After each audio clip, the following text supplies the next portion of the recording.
Hola, muy buenas tardes a todos y todas.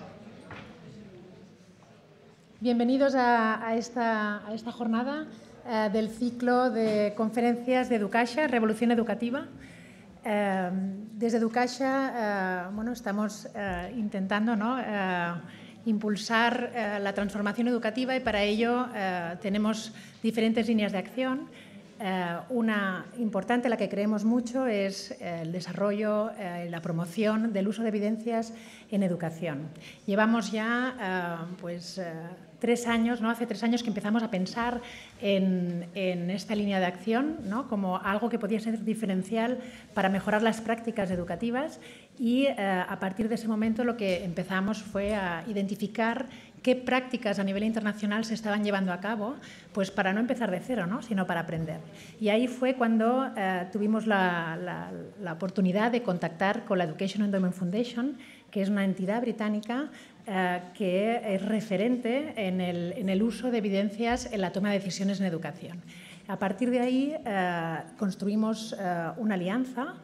Formamos parte de una coalición internacional que está liderada por la Education Endowment Foundation y en la que Educaixa es el partner español. Entonces, lo que hemos hecho con ellos ha sido, en primer lugar, traducir su toolkit, que es su repositorio de evidencias, para hacer accesible, ¿no?, esa transferencia de cómo utilizar la evidencia en educación. Y hoy lo que os invitamos es a reflexionar sobre esta cuestión, ¿no?, sobre cómo la evidencia, ¿no?, puede ayudarnos a tomar decisiones en educación. Partimos, ¿no?, del hecho de que tenemos la suerte de hoy contar con Steve Higgins, ¿no?, que es, digamos, el creador de este toolkit, de este repositorio de evidencias y que tiene una larga experiencia en cómo, sobre todo, que yo creo que es lo importante que hoy podamos debatir, en cómo trasladar la evidencia a la práctica, ¿no? Y eso es un poco lo que le hemos invitado a compartir con todos nosotros, ¿no? Toda su experiencia, toda su trayectoria y todo su conocimiento en cómo podemos trasladar la evidencia a la práctica educativa. Esta jornada, este ciclo de conferencias de Revolución Educativa, un poco lo que tiene como objetivo es intentar aproximar a diferentes expertos en diferentes materias, sobre todo en clave internacional, sobre cómo se está llevando a cabo pues los diferentes temas que abordamos desde Educaixa. Y en este caso pues hemos invitado a Steve Higgins a que nos pueda explicar la experiencia de la Education Endowment Foundation, que, como os comentaba, surgió en el año 2011 y que está liderando una coalición internacional, porque realmente este tema no es solo un tema que esté encima de la mesa en clave europea, sino que también a nivel internacional existe ya una corriente, una reflexión sobre cómo podemos llevar a cabo esta cuestión, ¿no? Entonces, hoy veremos en esta conferencia, por una parte, estará Steve Higgins explicándonos toda su experiencia y su conocimiento, pero luego también habrá una parte donde tendremos un panel donde no solo nos quedaremos en la parte más teórica, sino que os invitaremos también a poder conocer experiencias ya de la práctica educativa. De hecho, la Education Endowment Foundation lo que ha creado ha sido una red de escuelas que son las Research School, que son ya escuelas que han incorporado el uso de la evidencia en su práctica diaria. Hay muchas veces que cuando se habla de la evidencia dice, bueno, está muy bien, pero luego eso yo cómo lo traduzco en mi día a día, ¿no?, en mi práctica diaria. Y justamente lo que hoy queremos traer aquí es un caso de éxito, un caso que ya existe y que se intenta replicar, ¿no? Entonces, yo creo que en el día de hoy, en esta hora y media o 2 horas que podamos estar trabajando este tema, lo interesante es poder reflexionar y conocer buenas prácticas en relación al uso de la evidencia en educación, ¿no?, que es algo que nos puede ayudar a fundamentar pues cómo mejorar las prácticas educativas en el aula. Así que, por mi parte, dar repaso a Arantxa a empezar esta conferencia e invitaros a que en el momento de generar debate o cuestiones, que sea participativo. Yo creo que estamos en un entorno que es cercano, con lo cual, cuanto más participativo, pues yo creo que será más rico para todos en la jornada de hoy. Así que muchas gracias.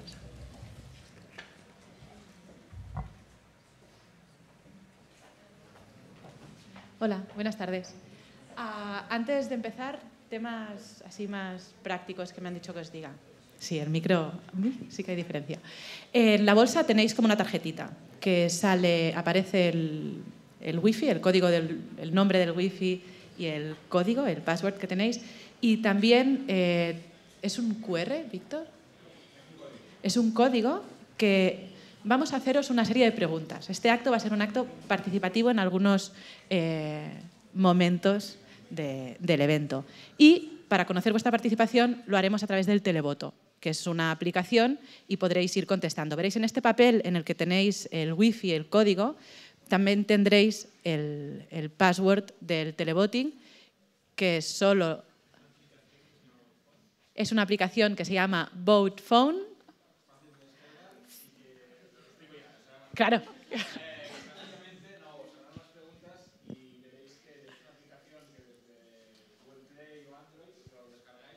Absolutamente nada. Uy, perdón. Y dentro de la tarjetita hay un código y veréis que en vuestro móvil podréis ver la presentación y cuando Arantxa, Marta, Steve, quien sea, os hagan preguntas, podréis votar con vuestro móvil, básicamente. Muchas gracias, Víctor. Este acto, ahora invitaré en unos segundos a Marta Ferrero, que ahora os la presentaré. Haremos una breve introducción, después daremos paso a Steve Higgins, que viene de la Education Endowment Foundation, que también os presentaré después. Y, pasada la keynote, su presentación, haremos una mesa redonda en la que estaremos Juliet, de una Research School de la Education Endowment Foundation, estará Steve, tendremos también a Javier de Suma y una vez terminada la mesa redonda haremos un turno de palabras, dudas, conversación y ya daremos por finalizado el acto. Así que, Marta, ella es Marta Ferrero, está en la Facultad de Educación de la Complutense de Madrid. La hemos invitado porque es una de las pocas personas, porque no somos muchas las personas ni las entidades que trabajamos para la promoción, ¿no?, de las evidencias en educación. Y Marta es una de ellas. La podéis seguir en Twitter. Me gusta que tu hashtag tienes el de pseudociencia. Sí, suelo ponerlo mucho. Soy Ferrero-Mar, puede ser, no lo sé ni yo, pero mi cuenta creo que es Ferrero-Mar. Marta estaba cogido ya. Sí. La hemos invitado porque tenemos algunas preguntas para ella. La primera, que yo creo que es la más importante, ¿es medible? ¿Se puede medir la educación? Pues la respuesta es simple y breve y es que sí. Claro, hay que especificar más, ¿no? Sería esta pregunta como preguntar si se puede medir la salud. Sí, se puede medir el impacto que tienen diferentes métodos, recursos, medidas educativas. Se puede medir qué importancia tienen los conocimientos previos de los alumnos. Se puede medir qué impacto tiene el liderazgo de los equipos directivos en el aprendizaje de los alumnos. Se puede medir muchas cosas y además de forma objetiva. No es fácil porque en la educación entran muchas variables en juego, el tipo de alumno, el nivel socioeconómico de la familia de ese alumno, el contexto, el barrio en el que se ubica el centro, las características del centro. Son muchas variables, pero se puede medir. No es fácil, pero se puede y merece mucho la pena. Y una vez medimos, ¿no?, porque dices que sí, que la educación se puede medir, una vez tenemos estos resultados, ¿cómo podemos utilizarlos en la educación? ¿Son útiles? ¿Son utilizables? Claro, aquí hay una labor muy, muy importante que parte, yo diría que de los investigadores que hacen estudios en materia educativa, y es hacer un esfuerzo por transferir lo que obtienen en sus estudios, bien en laboratorio, bien en aulas, a la práctica diaria de los centros. Es ayudar a los profesores a traducir los hallazgos en prácticas concretas. ¿Qué pueden hacer en el aula? ¿En qué se traducen los hallazgos en el trabajo del día a día dentro de las aulas? Porque ahora que hablas de la práctica, ¿no?, ¿qué es lo que podemos aplicar en el aula? ¿Cuáles son esos hallazgos que podemos aplicar? La cultura de la evaluación no está muy presente en nuestro día a día educativo por varias razones que las intentaremos ir abordando a lo largo de la jornada. ¿Eso quiere decir que trabajamos en el aula basados o fundamentados en creencias? Pues en creencias, también en experiencias aisladas, personales, de determinadas personas. Y claro, esto tiene sus limitaciones, porque lo que a una persona le funciona en un momento dado puede no funcionar en otro, porque no está controlando variables como el tipo de alumnos que tiene delante, el número de alumnos que tiene, sus propias características. A veces alguien puede decir, si utilizas este recurso en el aula, funciona. Y se lo dice a toda una audiencia de profesores. Ya, pero antes de lanzar esa generalización, ¿has medido si en ese resultado positivo lo que ha influido ha sido el método que has usado, cómo lo has usado, el tipo de alumnos que tenías, la organización del centro, los recursos de los que disponías? Un profesor puede tratar de investigar y evaluar, y debiera evaluar todo lo que hace en el aula, porque es evaluar el impacto de su trabajo. Pero este tipo de investigación no se puede generalizar a todos los centros escolares, por ejemplo, de su barrio, de su ciudad o de su país. Para eso hace falta una investigación más controlada, más sistemática. Y es labor de los investigadores, claro. ¿Hay mitos en educación, en el aula?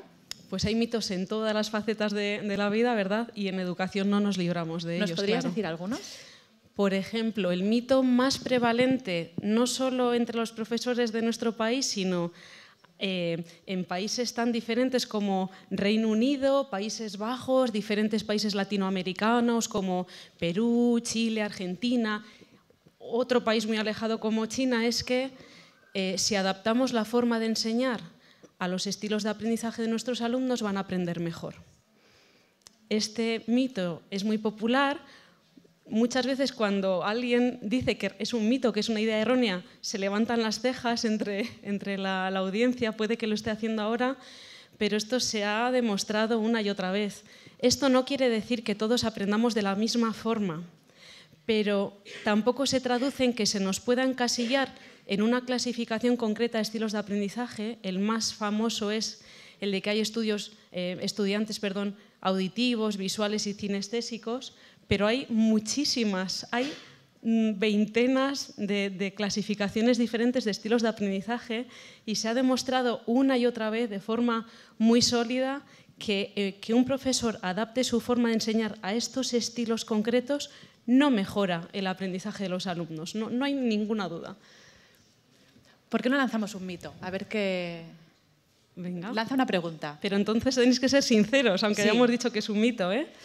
Por ejemplo... ¿Qué creencias hay así más comunes para conocer a ver qué es lo que piensan las personas que nos han acompañado? Otra idea también muy extendida en educación es que se puede clasificar a los estudiantes, se puede explicar su forma de aprender de acuerdo a su dominancia hemisférica. Más popularmente dicho, que hay alumnos de cerebro izquierdo y de cerebro derecho. Va. En clave de pregunta, Entonces, ¿cómo lo dirías? Si yo os dijera, hay estudiantes de cerebro izquierdo y de cerebro derecho, ¿sí, no o no sabéis?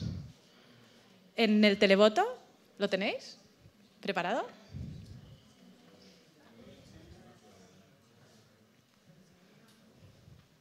¿No va?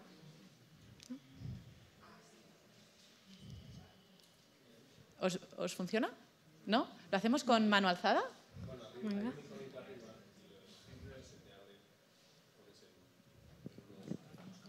Lo hacemos con mano alzada. Sí. Va. Bueno, ¿quién diría que sí? Que se puede clasificar a los estudiantes por cerebro derecho o cerebro izquierdo. Venga, animaros, que se vean bien las manos. ¿Veo alguna por ahí? ¿Alguien más? ¿Vale? Is it working? ¿Alguien más? ¿No? Es que los hemos ¿Qué dice puesto. la evidencia? Pues la evidencia dice que no, que ambos hemisferios trabajan siempre a la vez. Luego, no tiene ningún sentido esperar que en unos estudiantes vaya a funcionar un hemisferio sí y el otro no, y que esto explique su forma de aprender. Ambos hemisferios trabajan siempre juntos en todas las tareas y, por tanto, no explican las diferencias que podemos encontrar en estudiantes. Otro mito. Otro mito. Solo usamos el 10% del cerebro. Sí. ¿Quién dice que no? ¿Quién dice que no es verdad?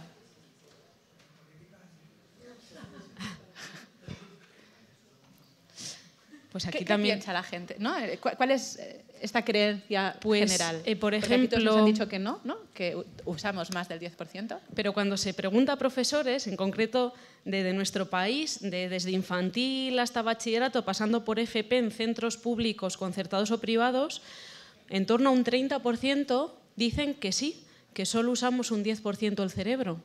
Y en cambio, afortunadamente tenemos muchas pruebas que indican que no, que usamos el 100% del cerebro.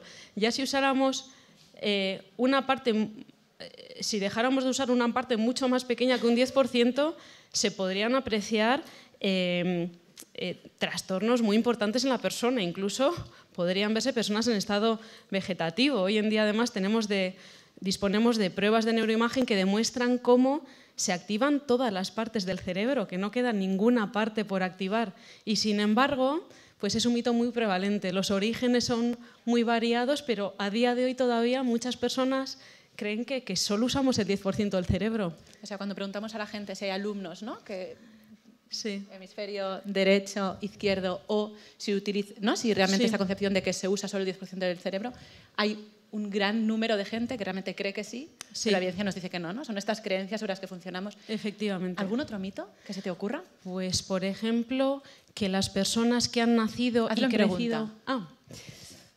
¿Existen los nativos digitales? ¿Existen los nativos digitales? Dicen que funciona esto. ¿Sí? Venga, va, pues probamos el televoto Quedan... Pues dicho de otra forma, son aquellas personas que han nacido y que han crecido ya cuando las tecnologías estaban muy presentes y que muestran unas capacidades muy sofisticadas para aprender a partir de información que hay en la web. De manera autónoma, claro.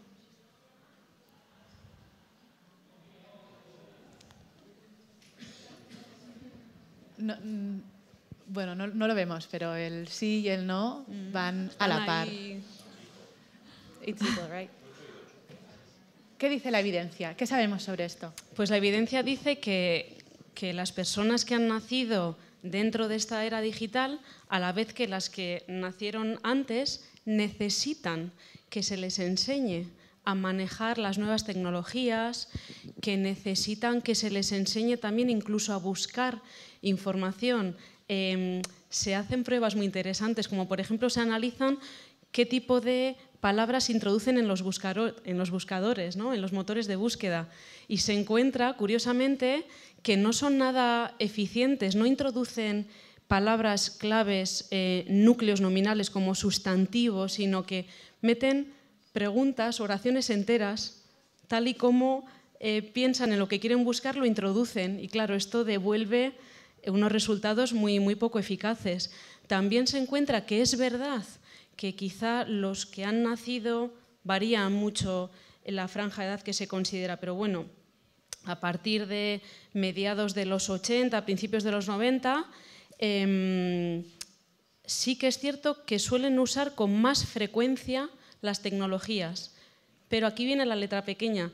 Las tecnologías que usan no son sustancialmente diferentes a las de los no nativos. Lo que más usan son los móviles, los ordenadores, como hace una persona no nativa digital. Y además el uso que hace de ellos es muy similar. Es mucho de ocio, de redes sociales y no tanto, por ejemplo, de uso de herramientas de creación de conocimiento como los blogs o las wikis. Luego... Estas creencias, ¿no? Que aquí vemos que van un poco a la... ¿no? Podríamos decir en 50-50 entre los de sí, ¿no? Esto es un ejemplo de lo que ocurre en el aula con muchísimas, ¿no? En muchísimas situaciones y con muchísimas prácticas. Sí. ¿No? Estamos en los claustros algunas veces, o en educación en general, no solo en el aula, ¿no? Hay mucha opinión sí. y poca referencia a evidencias. Sí. Yo diría que en nuestro país en general tenemos poca cultura científica a nivel de sociedad y en concreto entre el profesorado, y yo me incluyo, yo he ejercido muchos años de maestra y de orientadora en la educación escolar. Ahora estoy en la universidad, pero he estado ahí y me siento muy identificada. Igual me extiendo mucho, pero hay muchas razones que explican esa falta de cultura científica. Yo creo que aquí, y es una de las razones por las que hemos invitado a la Education Endowment Foundation a venir, yo creo que ahora es momento de dar paso a Steve Higgins. Sí, sin duda. Porque puede poner luz en nuestro camino.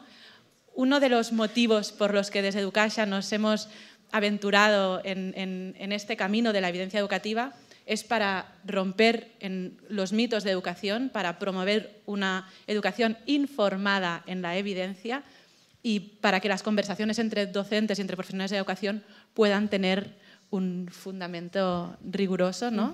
en experiencias que han sido metodológicamente evaluadas.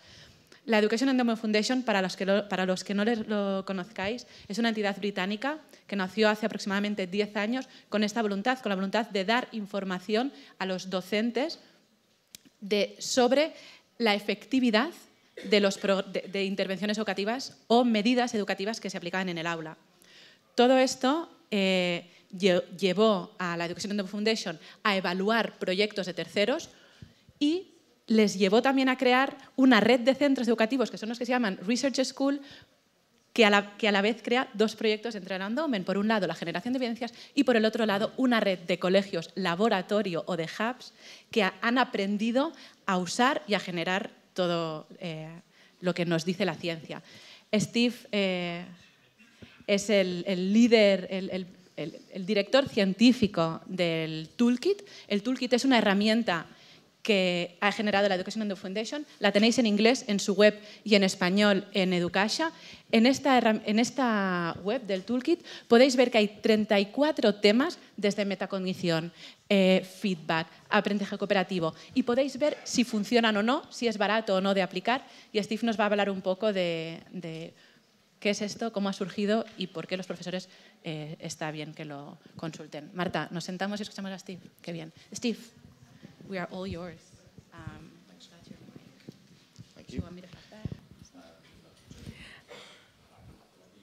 Gracias. ¿Puedo usar esto? Sí.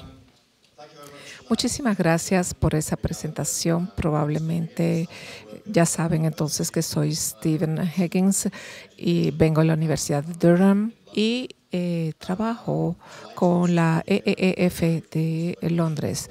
Y también agradezco muchísimo a la Caixa por la invitación.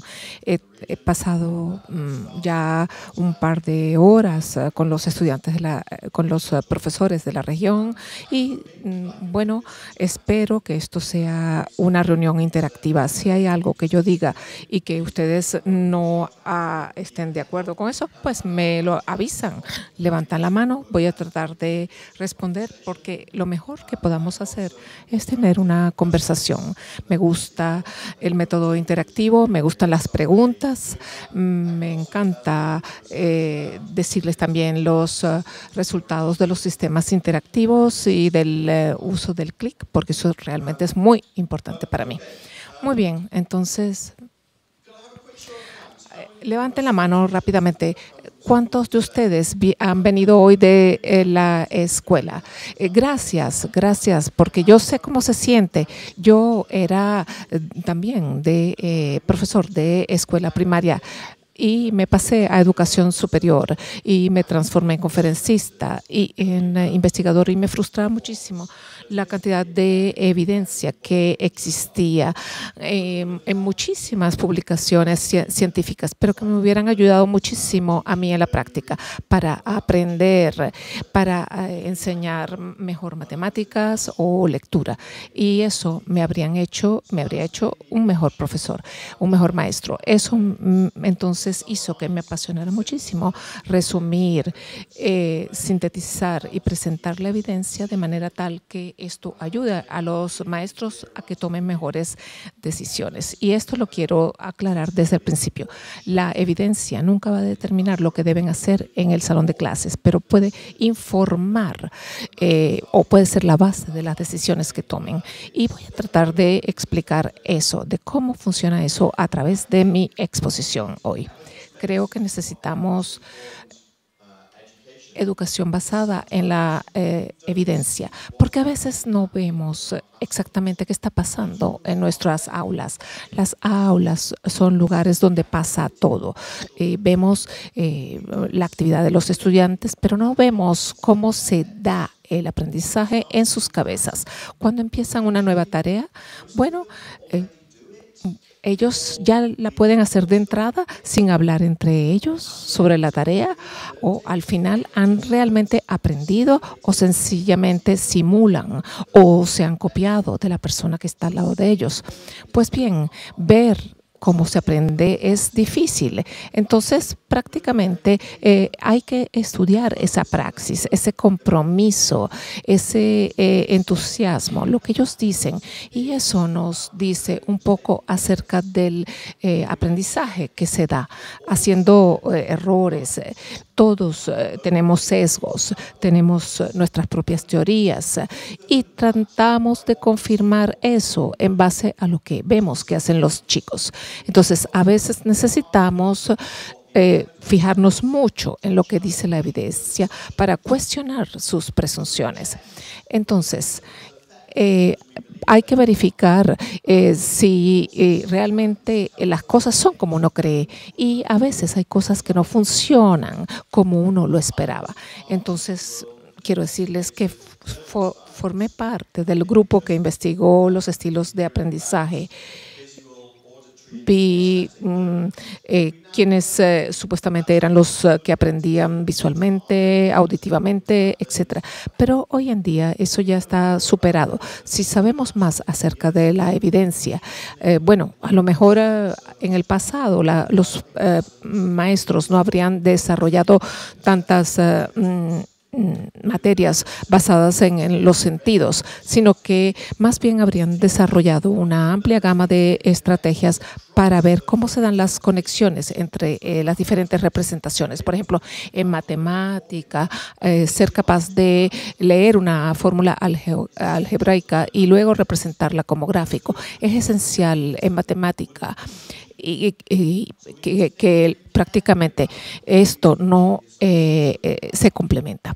Y bueno, ahora me apasiona esta idea de que necesitamos saber esto para luego pasar a otros niveles. Es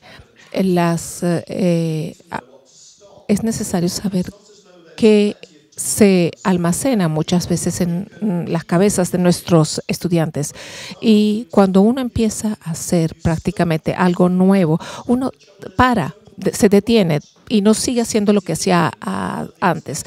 Nosotros sacamos cosas o pretendemos sacar cosas de la cabeza de nuestros estudiantes y meter nuevas cosas, pero en realidad eso no debe ser así. ¿Y cómo sabemos en realidad qué está sucediendo realmente en sus cabezas? Otra cosa, la evidencia por lo general nos da las mejores apuestas, no nos da certezas. Yo soy investigador y puedo hablar de promedios. En promedio les puedo decir que ha sido exitoso en los estudios, en otras aulas, para otros profesores. Yo no conozco su aula, yo no conozco lo que usted está enseñando, pero le puedo dar una idea, puedo apostar, puedo dar un estimado de lo que puede ser exitoso. Puedo también hablar de cómo se ha dado esta alianza entre profesores e investigadores para ver dónde se necesitan estas destrezas y los conocimientos. Ahora, ¿por qué necesitamos la evidencia? Pueden ver aquí que este es un proyecto de la Endowment Foundation. Pueden ver que hay dos facetas de la intervención. Un grupo control también, pero en una parte del proyecto tenemos el número de recuperaciones. Algunas personas saben más de cómo aprenden matemáticas los niños en el país. Las actividades que se les dieron a los niños se dieron en una base intensiva, 1 a 1. O había un grupo de control, como les dije al principio, que también empezamos con y utilizamos en este caso. a los estudiantes se les dio, o a las escuelas, perdón, se les dio el mismo dinero, la misma cantidad de dinero para que iniciaran ambas actividades. ¿Cuál de estos grupos, según ustedes, esperaba Oxford que usara bien o usara mejor el dinero? ¿El primero o el segundo? Aquellos que compararon esto con el equivalente en tiempo o el grupo del proyecto 1. A ver.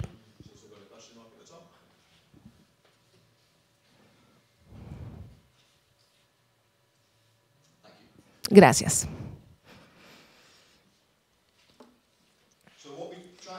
Lo que estamos tratando de hacer en la Education Endowment Foundation no solamente resumir la evidencia para producir el toolkit, sino también generar evidencia. Esto es un ejemplo de cómo se genera evidencia para abordar las preocupaciones, sobre todo en los casos de cómo enseñar matemática en educación primaria. Esto, sobre todo, nos lleva a concentrarnos en los niños que provienen de ambientes más desventajados. Sí, cuando diseñamos el estudio nos tomó un tiempo persuadir al equipo de Oxford de tener este equivalente en tiempo que debía ser objeto de control. Ahora, el proyecto de Oxford funcionó, fue exitoso. Los niños hicieron un progreso en 3 meses en comparación con los niños del grupo control. Entonces era 3-1 la proporción. Pero lo sorprendente fue que las intervenciones diseñadas por las escuelas en sí fueron de hecho mejor. Entonces, ¿qué podemos concluir de esto? Podemos excluir que a este apoyo para recuperarse los estudiantes nos podía ayudar, pero teníamos que usar o analizar mejor los materiales que podían usar los niños. No puedo explicar a plenitud por qué había esta diferencia, pero dependía de las actividades y ya los... disculpen, no se oye bien, no se oye bien. Lo siento, no puedo escuchar, no oigo. Esta es para la... Sin esto no habríamos concluido que el programa funciona, que los materiales funcionan, pero realmente lo que funcionaba era el apoyo intensivo adicional. Bien, eso es uno de los estudios, ¿vale? Pero yo no estoy sugiriendo que un estudio es siempre suficiente en cualquier tipo de investigación. Un meta-analista, para aquellos que lo conozcan, yo soy eso. Y quiere decir que a mí me gusta recopilar la mayoría de estudios posibles y analizar los efectos, la media de los efectos. Y la razón por la que hacemos esto se ejemplifica aquí por este diagrama de medicina. Todos los días escuchamos en la prensa algo que nos dice, bueno, este alimento te va mal, este alimento te va bien, lo de la semana que viene, lo que la semana pasada te venía mal, la semana que viene te viene bien. Confunde mucho. Pero si vemos los diferentes ámbitos de los diferentes estudios de la relación entre los diferentes alimentos y bebidas que tomamos y el riesgo de cáncer derivado de todo ello, veis que hay una desviación bastante buena. A la derecha tenemos lo malo, a la derecha tenemos lo bueno y a la izquierda tenemos lo malo. Entonces, si uno es español y te gusta el vino, bueno, pues mira, no es malo. A mí no me va tan bien, ¿no? Porque como inglés me gusta el té. Pero lo que no sabemos de esto es lo que es una apuesta buena y lo que es una apuesta mala. Si te gusta beber vino, quizás confías en este estudio, pero no crees en el otro estudio. Si te gusta comer carne, pues no vas a creer en estos 3 estudios, solamente vas a creer en estos otros. Es exactamente lo mismo lo que pasa en educación. Estas son las áreas del toolkit y aquí tenemos el metaanálisis y los estudios hechos en diferentes áreas. Algo que impacta en la educación, de hecho, es que cuando tratamos de mejorar las cosas en educación, por lo general tenemos éxito. Lo positivo de la gráfica se puebla más, pero hay una amplia gama.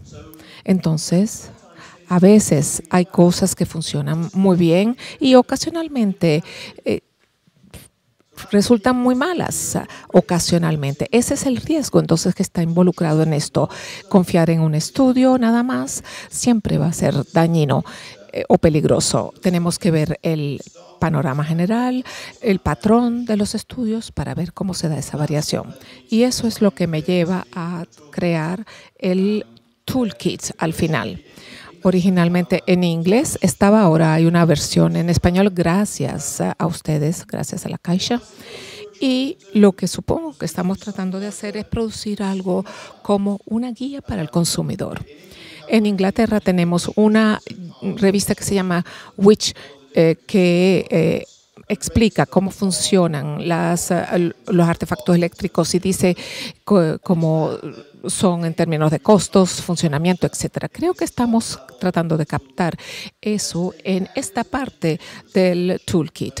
Forma parte de la educación basada en la investigación y estamos tratando de mostrar cuáles son los riesgos de cada cosa y también las cosas que sí han funcionado.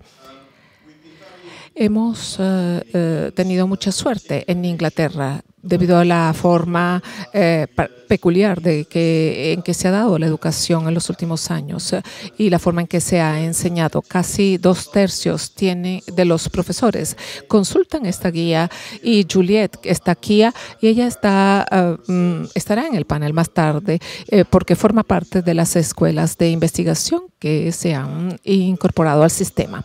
El punto focal ha sido la cantidad de dinero creciente que ha dado el gobierno a las escuelas para abordar o para mejorar el desempeño de los estudiantes que están un poco retrasados.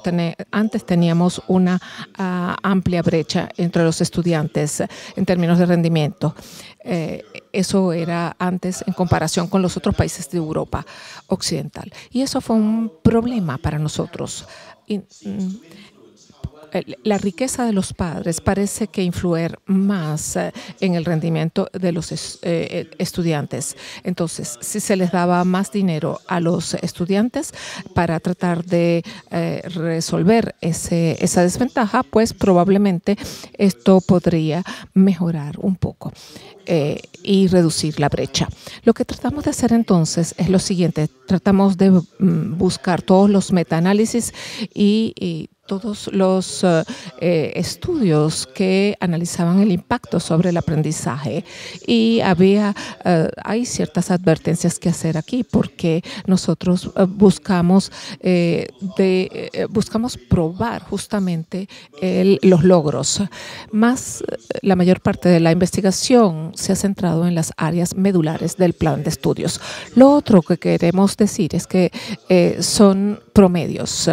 Esto es lo que queremos resaltar.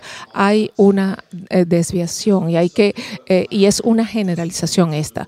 No significa esto que vaya a funcionar para su caso específico. Usted puede que esté en el borde inferior o en el borde superior. Tratamos de recoger diseños experimentales y aquí nos diferenciamos de Johns Hopkins. Tratamos de provocar un cambio entre el grupo control, por eso usamos el grupo control y el grupo de estudio. Hemos estimado el tamaño o las dimensiones del efecto y hemos tratado de convertir esto en meses de ganancia. Es decir, hemos analizado los avances hechos durante el año y cómo afecta el tamaño del efecto o la dimensión del efecto sobre el grupo. Puedo hablar de esto luego más adelante, con mucho gusto. Y también analizamos luego o estimamos el costo de adoptar este enfoque. No tiene que ver con el tiempo que tienen que dedicarle los estudiantes, sino más bien lo que va a necesitar la escuela para empezar a aplicar este enfoque. Significa, por ejemplo, contratar nuevo personal o usar recursos diferentes a los que se usaban antes. Sin embargo, no incluye el esfuerzo que se necesita para que esto funcione. Hemos hablado entonces de cuánto esfuerzo va a tomar, porque es algo más fácil de calcular que calcular la energía y el tiempo que le dedican los profesores. Entonces, tenemos aquí el costo promedio típico. Recuerden siempre, por favor, que se trata de promedios. ¿Ok? Entonces, también usamos evidencia internacional. En términos de comprensión lectora, hay un metaanálisis hecho por la Universidad de Navarra para ver cómo se han mejorado las capacidades o habilidades de lectura entre los estudiantes españoles y ven que hay 49 estudios. No les garantizo que hemos recogido toda la evidencia que hay en español, pero estamos tratando de hacer que esta investigación sea lo más internacional posible. La pregunta clave es ¿para qué sirve la educación basada en evidencia? Y tenemos que empezar con la idea de que este tipo de educación es para mejorar los resultados de los estudiantes en materia de aprendizaje. Eso es un ejemplo de lo que se debate, qué debemos hacer, qué no debemos hacer, pero olvidamos que tiene que ver con mejorar los resultados de los estudiantes. Los profesores deben escoger técnicas de enseñanza que mejoren el rendimiento de los estudiantes.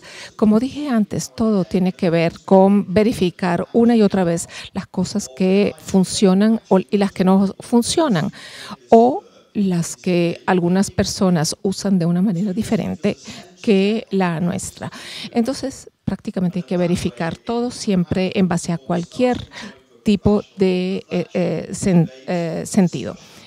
Hay que reflexionar, debatir y al mismo tiempo preguntarse todo el tiempo ¿por qué? ¿Por qué funciona algo en la clase? ¿Por qué no funciona algo en la clase? Aquí tenemos a Kevin Collins de la Education Endowment Foundation. Yo creo que él ha dicho algo muy importante. Él dice que la evidencia no prevalece sobre el juicio de los profesores, que puede más bien complementar, ser un suplemento con respecto a la capacidad del profesor. Les permite a los profesores ver qué pueden utilizar como complemento para no tener que aprender todo desde cero y al final determinar qué puede ser efectivo para uno. Y podemos volver a tocar este tema más adelante. Muy bien, voy a darles ahora unos ejemplos prácticos de cómo esto pudiera funcionar y qué se puede hacer. Voy a empezar con resolución de problemas matemáticos. El enfoque recomendado por la EEF es un enfoque basado en la resolución de problemas. No empiecen con la evidencia y luego aplicarla. No, empiecen con un problema que pueda ser mejorado, solucionado en sus escuelas. ¿Por qué quieren ustedes que su gente mejore en ese aspecto? Yo creo que esta solución va a ayudarlos. Puede que a lo mejor ustedes se ubiquen como por debajo del promedio en esa área y hay cosas que funcionen para otras escuelas y otras cosas que no funcionen. Si ustedes están en una escuela muy efectiva y de hecho al hacer su trabajo, pues entonces tienen que empezar con un problema que quieran resolver en lugar de empezar con algo en lo que sean exitosos. Esto les va a dar mejores resultados específicos. Preguntarse si esto va a funcionar en este contexto específico, cómo funciona, qué debemos cambiar, cómo puedo identificar sus riesgos.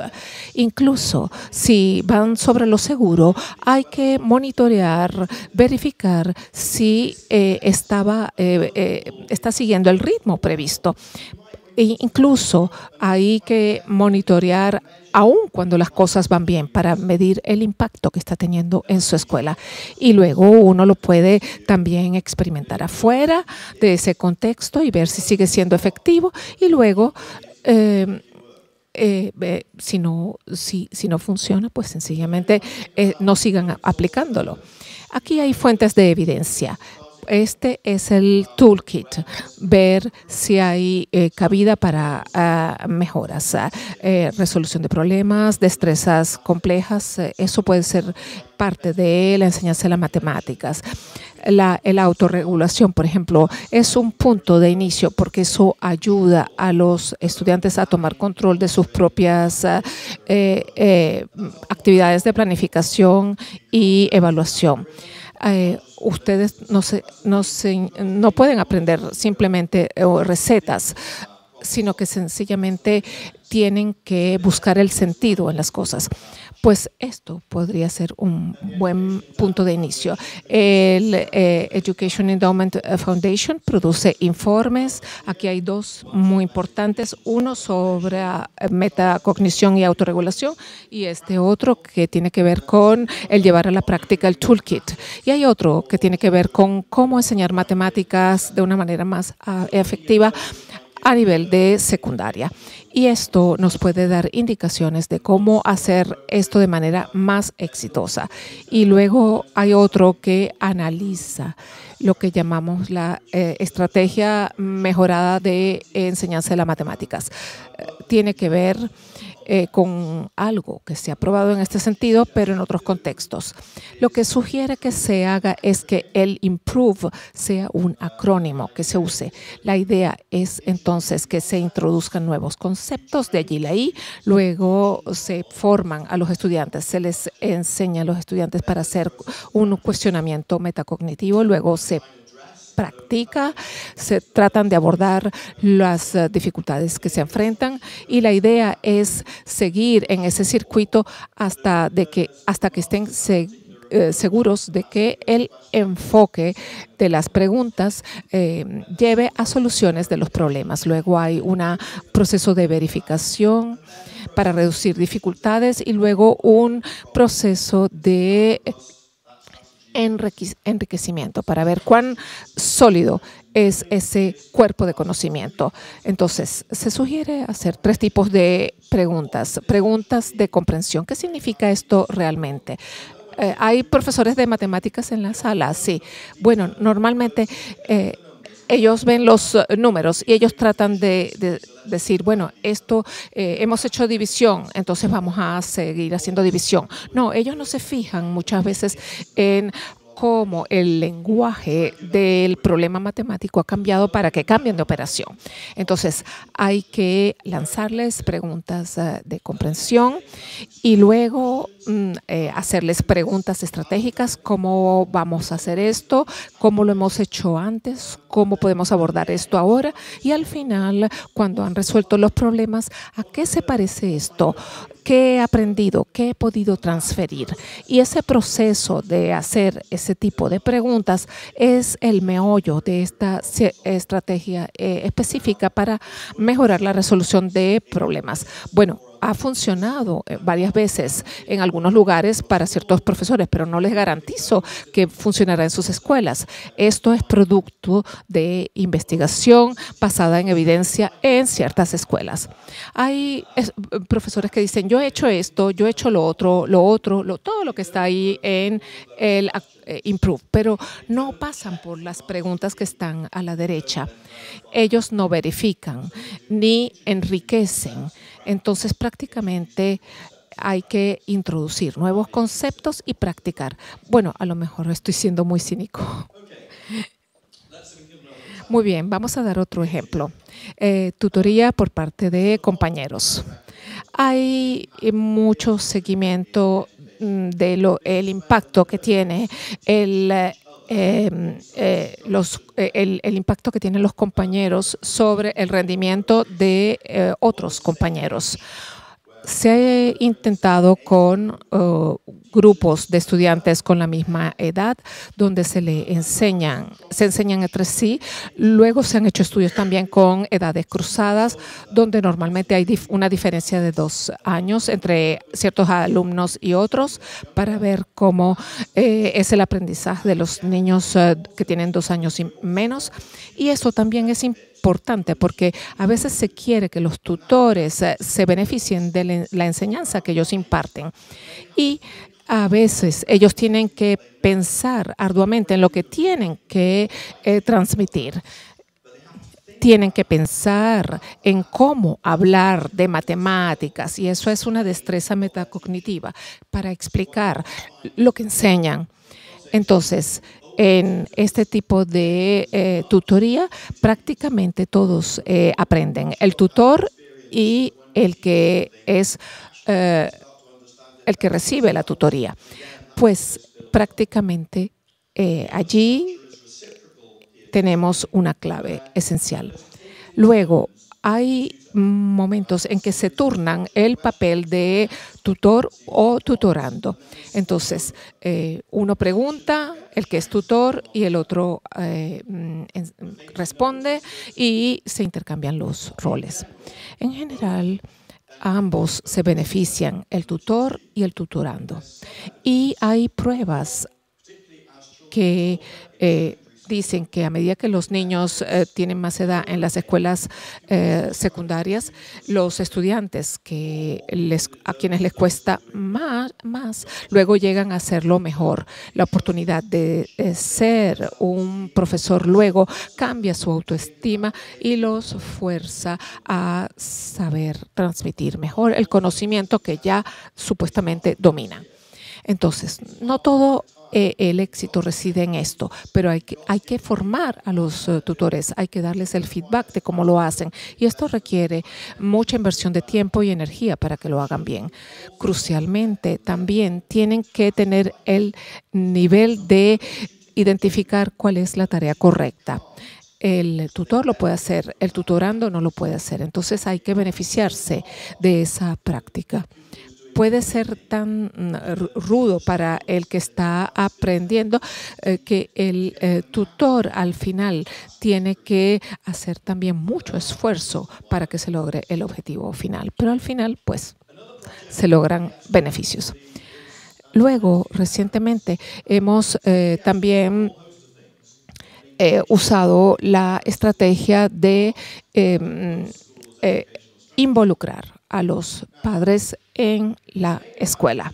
La mayor ventaja de esto es, bueno, esto ha tenido bajo impacto en matemática en la escuela secundaria, pero es muy económico, cuesta 7 euros por estudiante, y hay un poquito más de ganancia en matemáticas, pues entonces vale la pena asumir ese riesgo, y se les envían mensajes de texto entonces a los estudiantes sobre el rendimiento de sus hijos o sobre si lo han hecho bien el día de hoy, etcétera, en la clase de matemáticas, por ejemplo.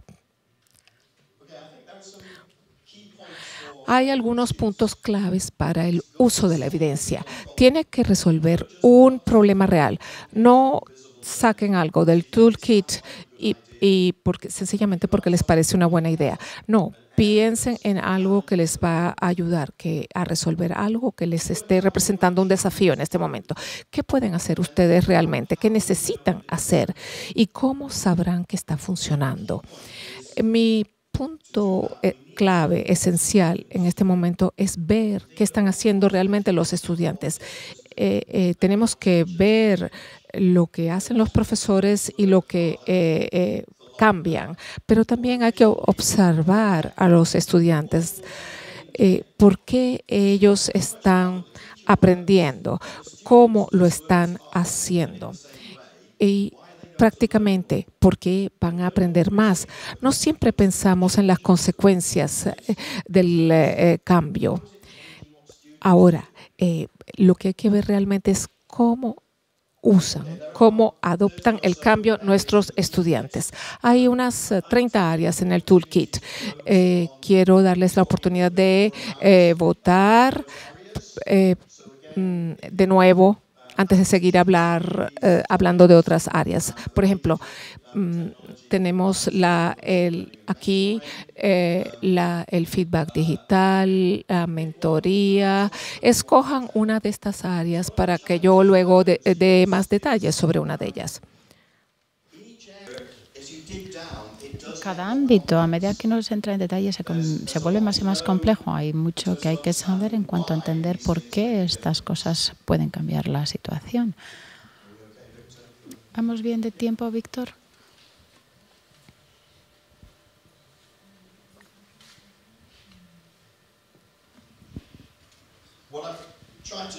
Lo que intento hacer, y desde que trabajo con la Fundación, es intentar recopilar ámbitos de prácticas de las que los colegios quieren saber más. Y esto varía. Las tecnologías digitales es un campo muy amplio. El feedback es un set de procesos concreto en las clases, también es importante.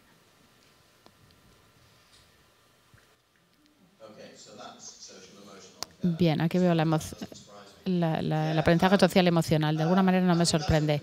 Bien, creo que esto es una preocupación en muchos países últimamente. ¿Cómo aprenden nuestros estudiantes a estar en los colegios y además de aprender el resto de cosas? Bueno, lo importante en el aprendizaje social emocional es que puede que sea necesario para tener un aprendizaje más efectivo, pero no garantizan que así sea. Entonces, sabemos que podemos mejorar el comportamiento de los niños, podemos mejorar algunos aspectos de la forma que se sienten sobre sí mismos, su motivación, su implicación, y hay diferentes formas de hacer eso. El riesgo es que cuando hayamos hecho eso nos detengamos y luego no capitalicemos esos cambios para conseguir que los estudiantes trabajen más o durante más tiempo de una forma más eficiente o de una forma más eficaz. Es decir, que paramos cuando hemos cumplido las necesidades, hemos satisfecho las necesidades de este aprendizaje social emocional. Y esto es importante cuando tenemos estudiantes pequeños. Vemos que solucionamos un problema, ya no hay un problema conductual más, ya no existe, parece que están felices en el colegio y nos olvidamos de analizar si ha mejorado su aprendizaje o no. Entonces, estos enfoques son necesarios, pero no son suficientes para que los estudiantes aprendan mejor. Entonces, es importante tener esto en cuenta.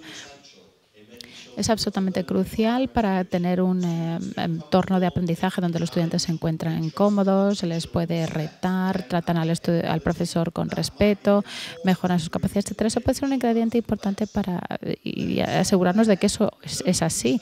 Pero si nos detenemos ahí y no utilizamos para desafiar retar a los alumnos para que mejoren, entonces no nos beneficiamos de estos enfoques relacionados con el aprendizaje social emocional. Vamos a intentar otro. Metacognición y autorregulación, aprendizaje colaborativo, implicación parental y reducción del número de alumnos en las clases, es decir, tener clases más pequeñas. ¿Funciona?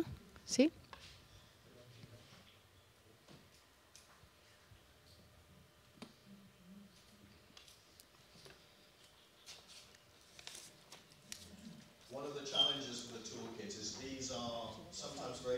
A veces tenemos tipos muy diferentes de los ámbitos de investigación y a veces es difícil comparar los resultados. Vamos a ver lo que habéis votado. Hay aquí un programa que se llama ¿Quién quiere ser millonario? En el que se puede el comodín del público. Vale, bueno, bien, aquí parece que está todo más equilibrado. Parece que, de hecho, no puedo ver las cifras. ¿Quién gana aquí? ¿La D o...?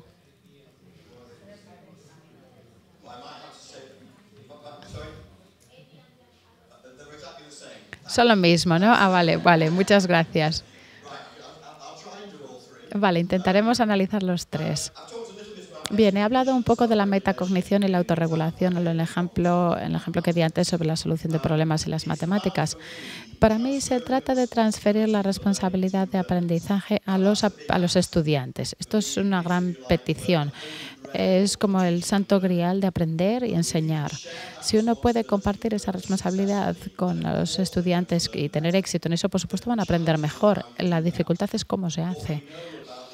Lo que sabemos de estos planteamientos que animan a los estudiantes a planificar, modificar y evaluar su propio aprendizaje, eso es la metacognición, o gestionar su motivación, su resiliencia, su persistencia. Eso tiene que ver más con la autorregulación. Pero estos planteamientos pueden tener mucho éxito, pueden ser una buena apuesta. De hecho, tienen un riesgo bastante bajo, porque la gente lo prueba y mejora al ir probándolo.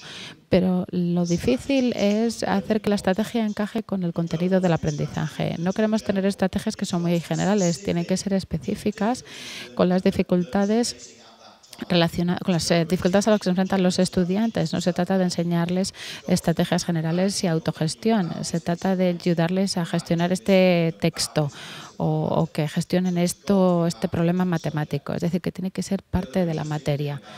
Lo que también es interesante aquí es que, de hecho, los estudiantes que suelen tener éxito, que suelen tener buenos resultados, normalmente no les gusta que se les retrase y que les pidan que hagan un monitoreo, porque bueno, son buenos, ya lo hacen ellos solos, pueden descifrar qué es lo que quieren hacer y lo que pueden hacer, no necesitan hacer eso o no suelen querer. Esos son los que les resultan más difíciles, para aquellos que les resultan más difíciles, para los que hay que explicar estrategia con detalle.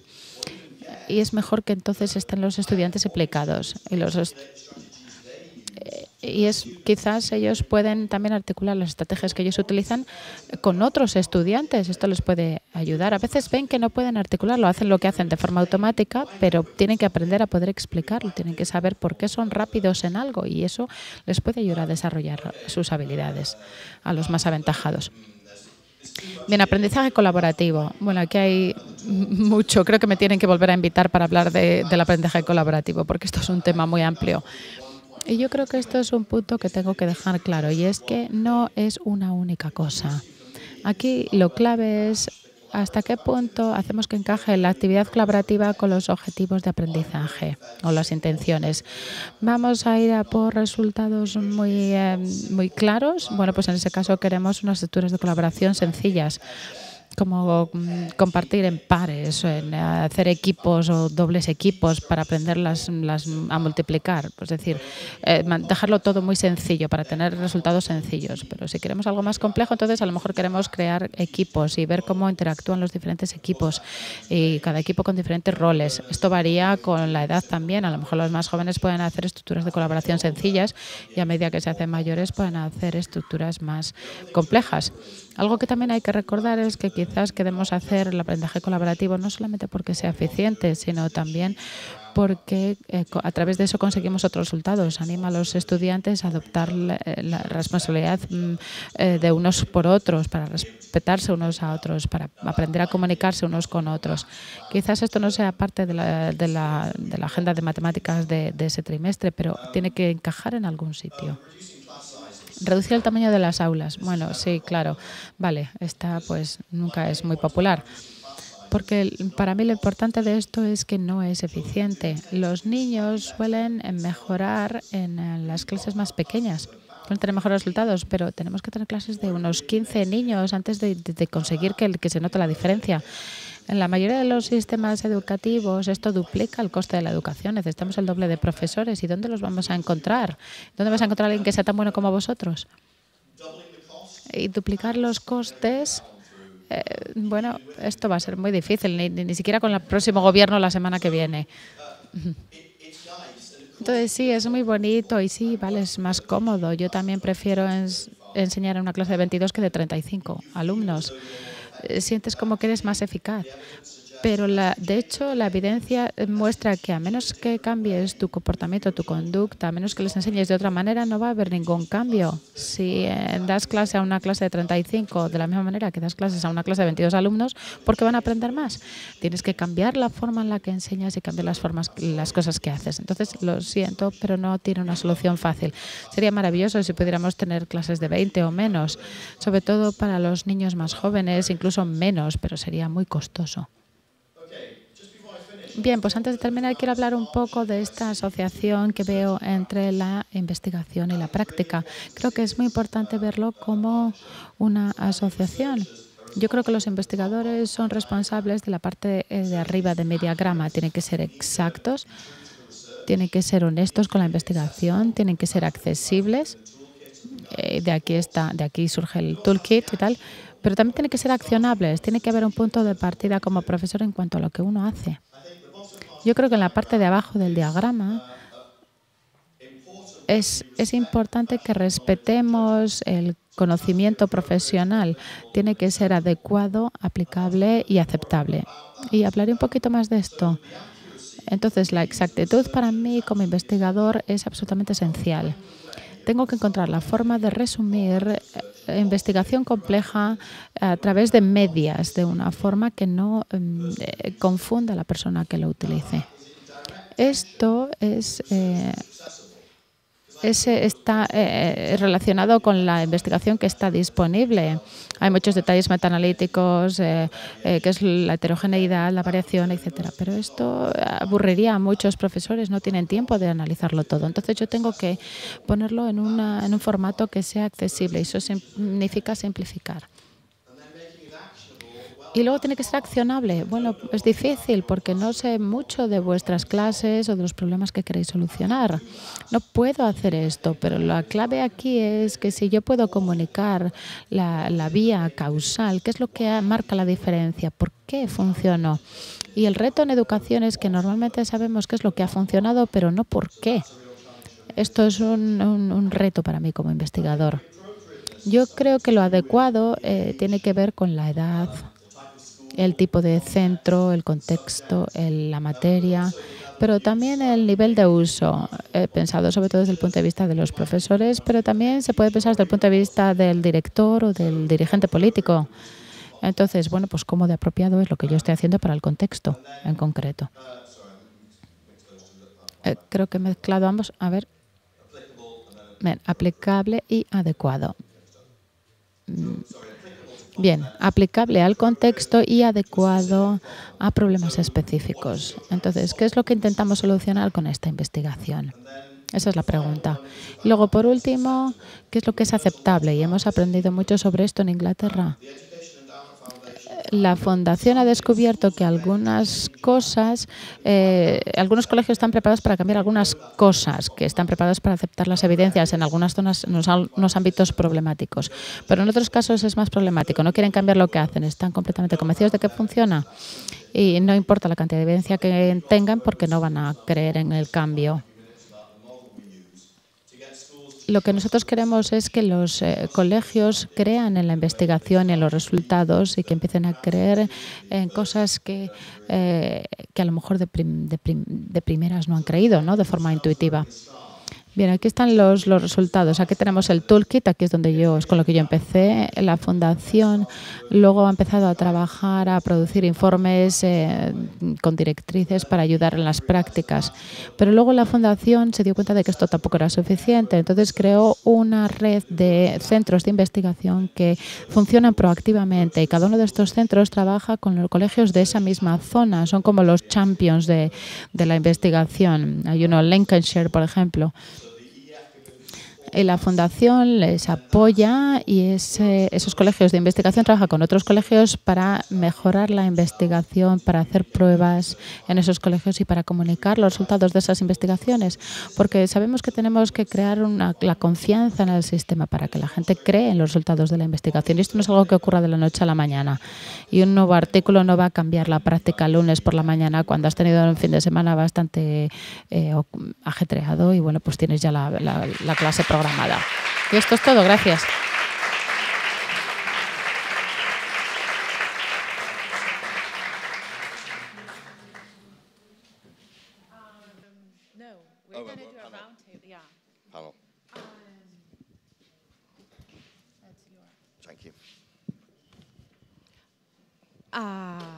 Ahora vamos a invitar al panel a Juliet. Ahora los presento. Please have a seat. A Javier González es el director de Suma, que ahora también os cuento un poco más sobre Suma. Y también le invitamos a venir aquí. Solo para contextualizar un poco, ¿nos veis si estamos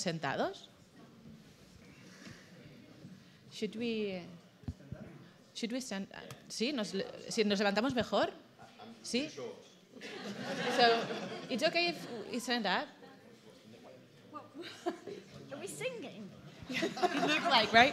Because, you know, we are not like... Pues un poco para contextualizaros esta mesa, la idea es traer gente, entidades que trabajan para promover las evidencias en el aula desde diferentes espacios. Javier González de Suma es una entidad que está basada en Chile y trabaja con 10 países de Latinoamérica. Trabajan, corrígeme si me equivoco, en la capa intermedia entre políticas educativas y práctica docente, y ellos promueven, usan y generan evidencias. Por otro lado, tenemos a la Education on the Move Foundation, que después del speech de Steve ya conocéis, que es una entidad que trabaja para generar y transferir y compartir las evidencias dentro del Reino Unido. Después está Juliet, que how do you the name of your research school? Kyra. Su research school es Kyra. Where is it? In the north? In the Midlands. Okay. East Midlands.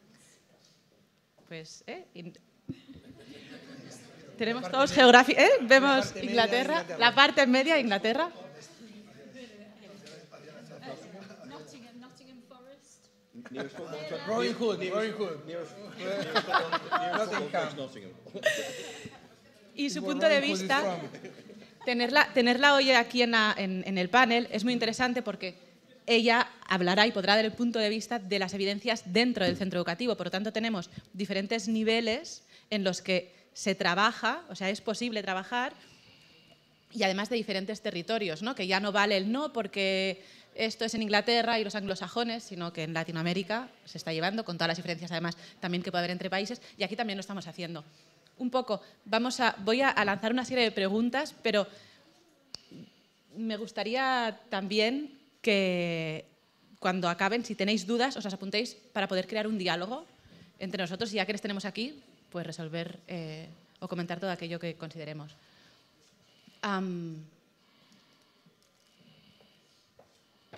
Víctor.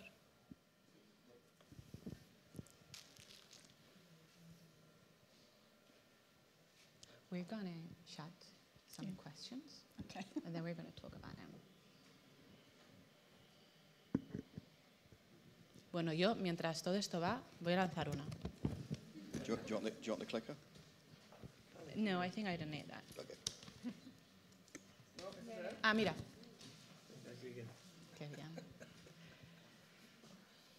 No, el tema de las evidencias tiene diferentes barreras ¿no? Creemos que puede tener diferentes dificultades o elementos que puedan impedir. ¿Qué factores son los que impiden o dificultan que la educación se trabaje en base a evidencias?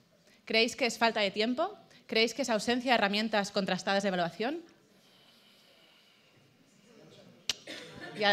¿Ya habéis respondido? Ahora. ¿Falta de recursos para la formación docente y de directivos? ¿Ausencia de un canal comunicativo entre investigadores y docentes? ¿O todas las anteriores? Ya, ¿ves? Tú ya habías dicho que ya habían contestado. En 15 segundos lo vemos. 10.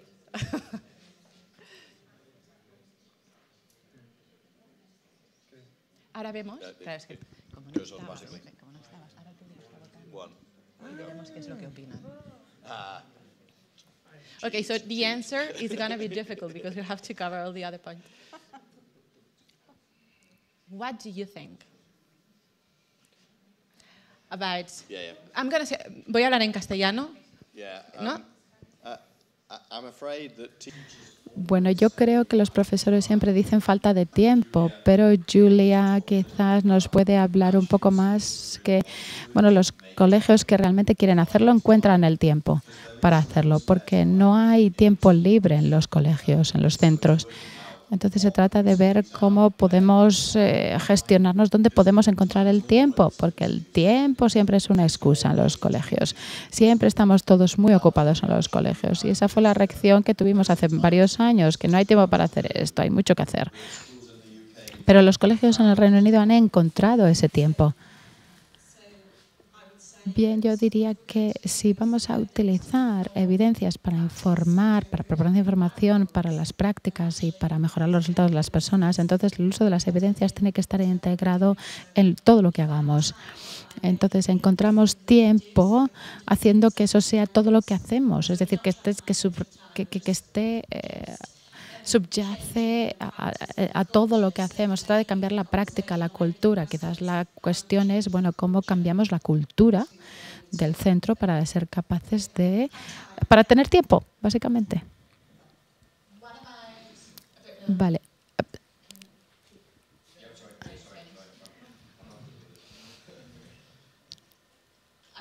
Okay, and apart from lack of time, briefly, how could we justify or how could we reflect on the others? The lack of tools on assessment, the lack of resources for training, or a communication channel.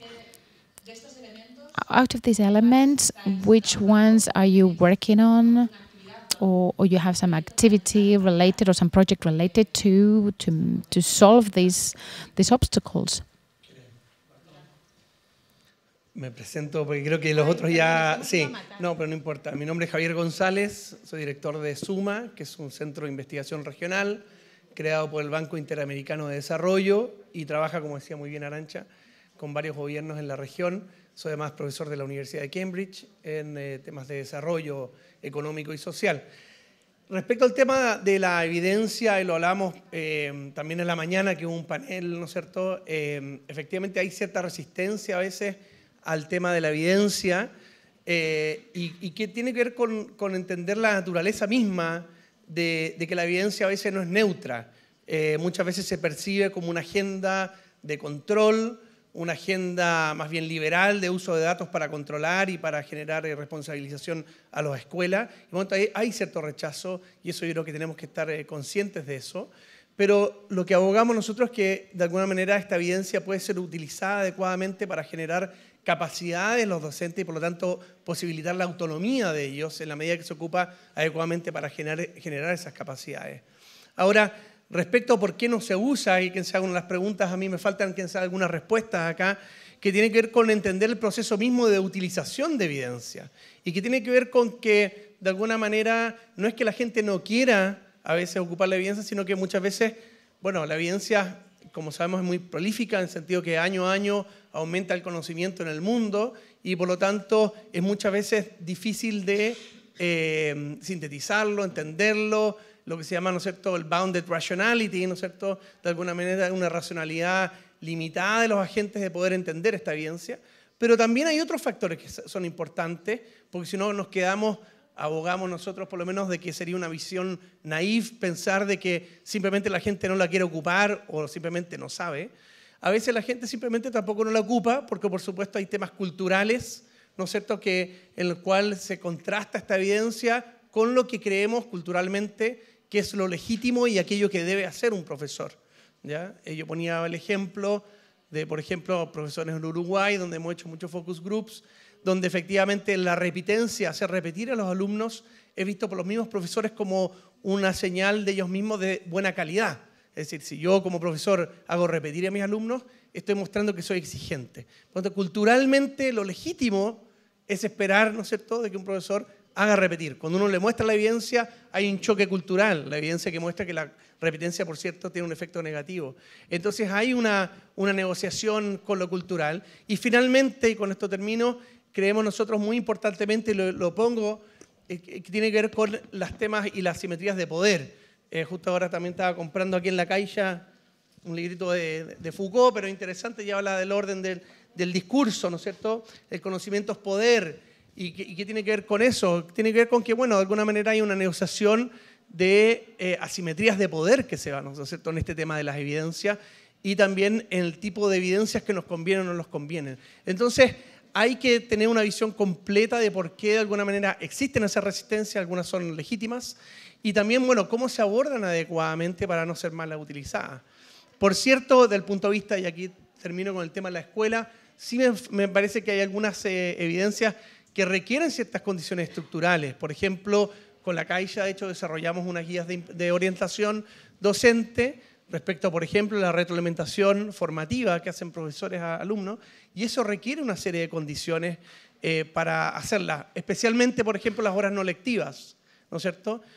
Si no hay un porcentaje importante de horas no lectivas, es muy difícil que un docente pueda efectivamente preparar esa retroalimentación. Entonces, es un conjunto de variables bastante complejas, tanto a nivel de la estructura misma del sistema educativo, de estas relaciones de poder que existen y que no nos podemos hacer un poco los locos porque existe eso. La pregunta es cómo podemos entonces llegar a utilizar de manera adecuada y más consensuada esta evidencia y cómo se moviliza a través de la estructura del sistema escolar con ciertas condiciones habilitantes. Por ahí más o menos creo algunas hipótesis. Bueno, yo cuando empecé desde el punto de vista de un profesor.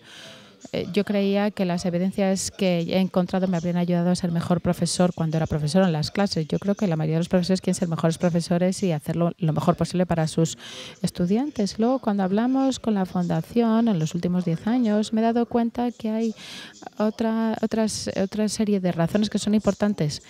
Una es ayudar a los centros a desarrollar prácticas más consistentes para que los estudiantes tengan los profesores tengan un lenguaje común para que puedan hablar entre sí, la pedagogía, etcétera. Y esto así se convertiría en las conversaciones de la plantilla de los profesores, más relacionado con el aprendizaje.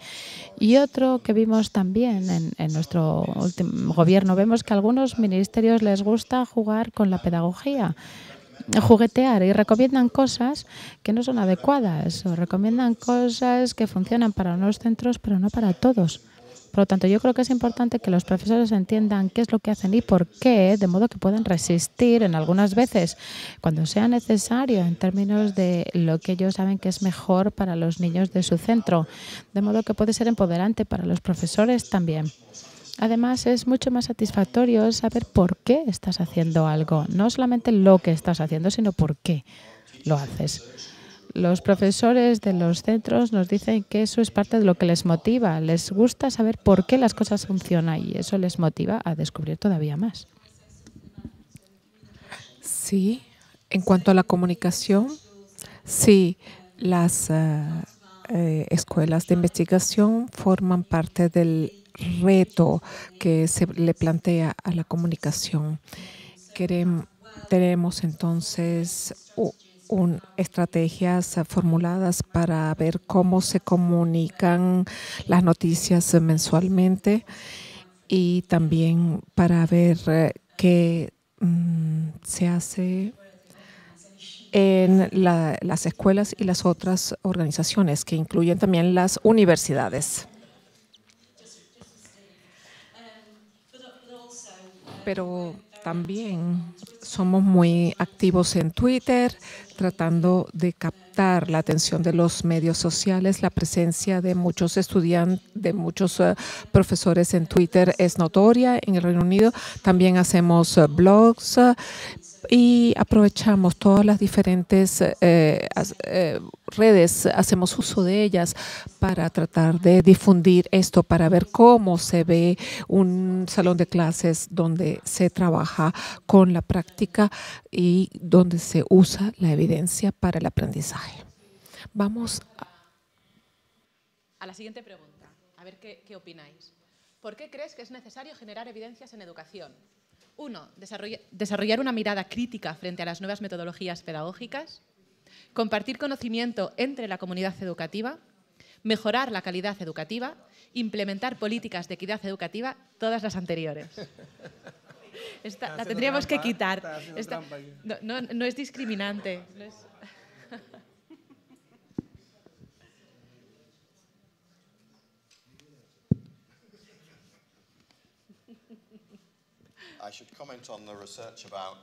debería decir lo siguiente. La calidad de la pregunta en el salón de clases, por ejemplo, nunca incluirían todas las anteriores. Ustedes obligan a los presentes a que tomen una decisión, no les dan la posibilidad de que digan todas las anteriores. Esto es una observación crítica. Sin embargo, han habido votos en la segunda, que es compartir conocimiento entre la comunidad educativa, y la 3, que sería, ¿no?, la respuesta para mejorar la calidad educativa. ¿Qué opináis vosotros? ¿Por qué creéis que es necesario generar evidencias en educación? Juliet, empiezas tú desde la propia práctica, ¿no?, desde el propio centro. ¿Cómo contestarías esta pregunta? Supongo que la mejor respuesta sería ¿qué estamos haciendo para generar evidencia? Trabajamos en una escuela donde tenemos niños pequeños, pero en 40 escuelas tenemos un total de 900 niños. Entonces, prácticamente el ensayo que se hace es una prueba grande. Prácticamente hacemos pruebas que multiplicamos y las hacemos por 50 minutos al día, donde a los profesores se les pide que usen un enfoque muy procedimental para que respondan qué enfoques han usado para resolver los problemas o qué método combinado han utilizado. Nos ha parecido útil. Participan 40 profesores que aportan justamente a la evidencia. Entonces, eso es lo que hacemos, pero es necesario diseñar apropiadamente este enfoque, ¿ok? Ese es uno de los cambios que creo que están implantando estas escuelas de investigación. Se basan en lo inicial que estaba en el toolkit en 2011, 2010. Muchas de las preguntas estaban orientadas por los que elaboraron las políticas o por los investigadores, y por eso es que luego no se aplicaban a las realidades de las escuelas. Pero al trabajar ahora con las escuelas de investigación se han generado nuevas preguntas.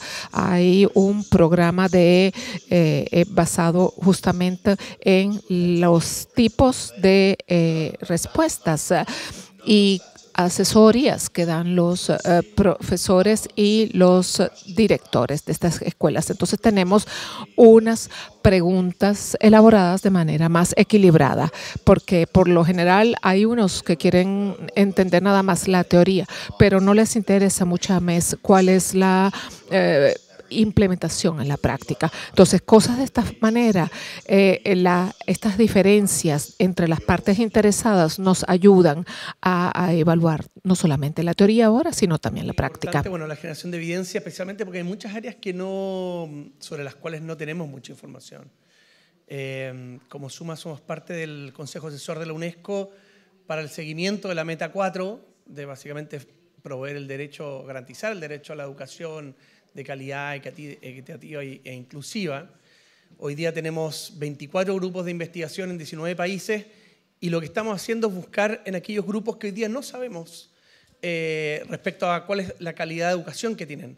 Y me refiero a grupos que generalmente están bajo el radar. ¿Qué pasa con los jóvenes? Y me pregunto, yo estoy seguro que en Madrid tampoco sabemos, ¿qué pasa con los jóvenes que están hoy día en las cárceles?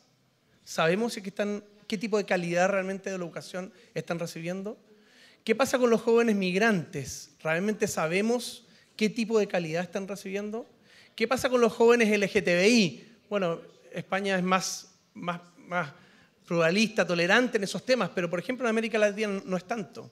En muchos países, por ejemplo en Chile, 68% de los niños dicen sufrir bullying homofóbico en su propia escuela. Entonces, si no sabemos lo que pasa con todos estos grupos, que en sociología se llaman los grupos más bien invisibilizados, ¿no es cierto?, es difícil saber qué hacer si ni siquiera sabemos su situación. Entonces, primero que nada hay un tema de que falta mucho por saber, especialmente para los grupos realmente excluidos. El segundo tema tiene que ver con un tema ético. Hay un tema ético porque cada vez que un profesor toma una decisión pedagógica, ¿no es cierto?, de hacer A o hacer B, vuelvo a mi ejemplo para seguir con el mismo ejemplo, la repitencia, si decido hacer repetir o no repetir a un niño, obviamente es una decisión ética, finalmente, si es que realmente va a tener un efecto positivo o no sobre él, sobre su aprendizaje y su desarrollo como persona. Y finalmente, obviamente, un tema de eficiencia, ¿no es cierto? Los países, y bueno, yo creo que en todos los países, incluido este, ¿no es cierto?, que ha sufrido crisis prolongadas, importantes, sabemos que los recursos no sobran y por lo tanto hay una decisión ética, pero también una decisión económica en el sentido de ocupar bien los recursos, en el sentido de cómo podemos con los mismos recursos poder enseñar mejor a nuestros niños. Entonces, yo creo que son variadas estas razones. Yo quiero lanzar una pregunta para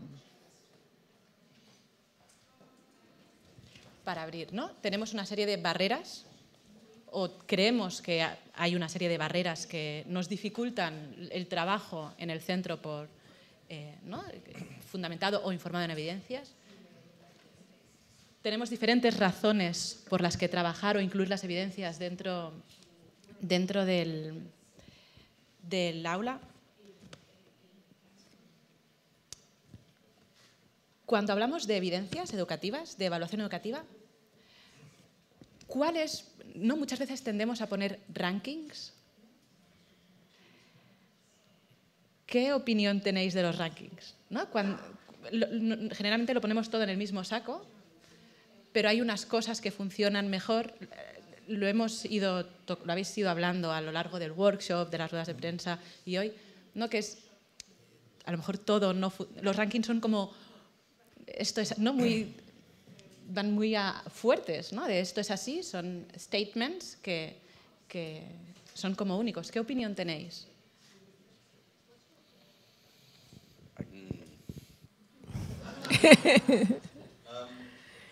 Sí, la medición siempre es problemática porque hay consecuencias que se derivan de la medición y eso puede posicionar a los estudiantes de manera relativa en toda la gama, o se pueden usar criterios para hacer referenciación. Pero digamos que de alguna manera siempre se hace un ranking de los estudiantes.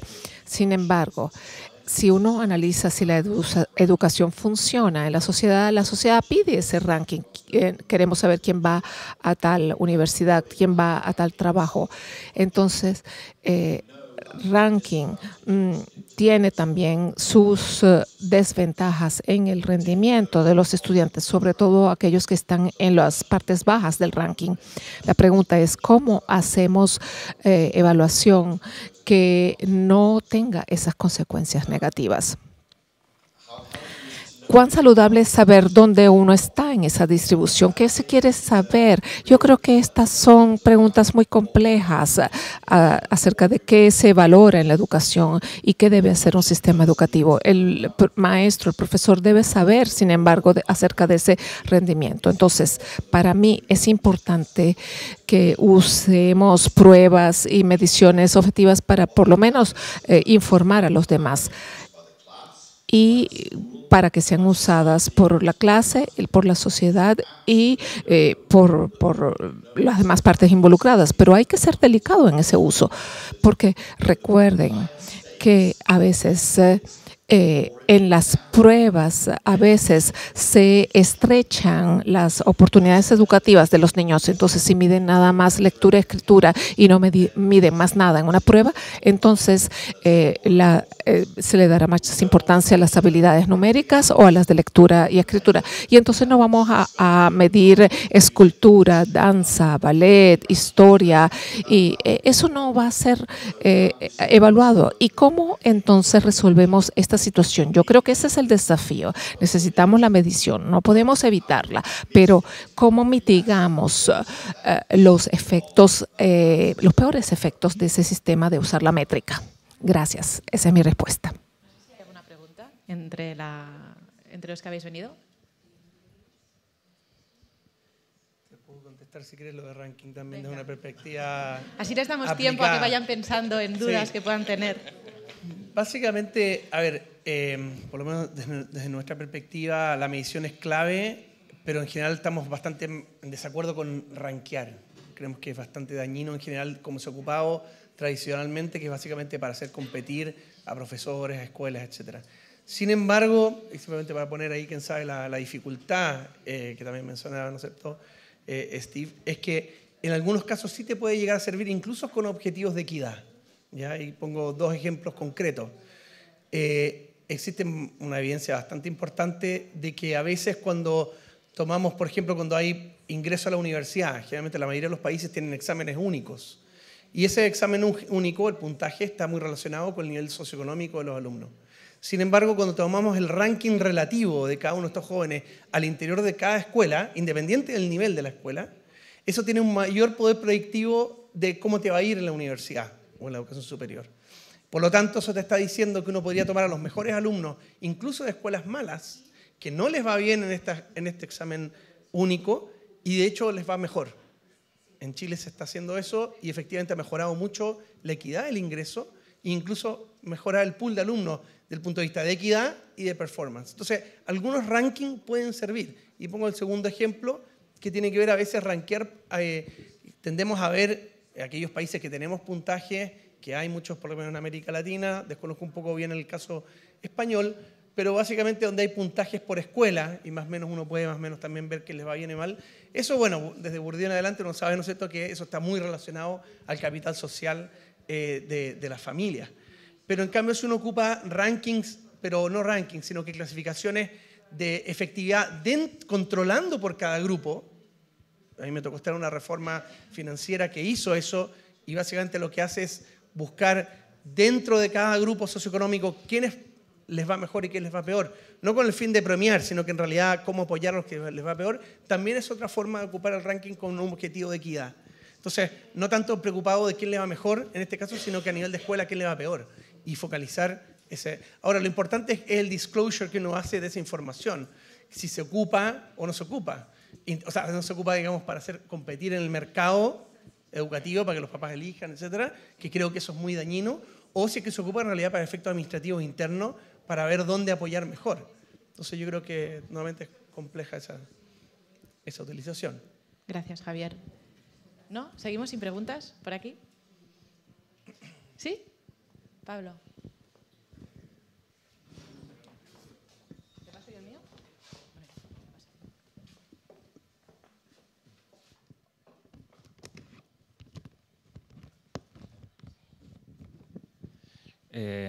Con la cantidad de estudios, de conocimiento que sale de las universidades, ¿cómo un profe o como un directivo o una directiva o como incluso alguien que administra la educación puede determinar si una evidencia es suficientemente robusta o no lo es para luego aplicar cambios? Claro.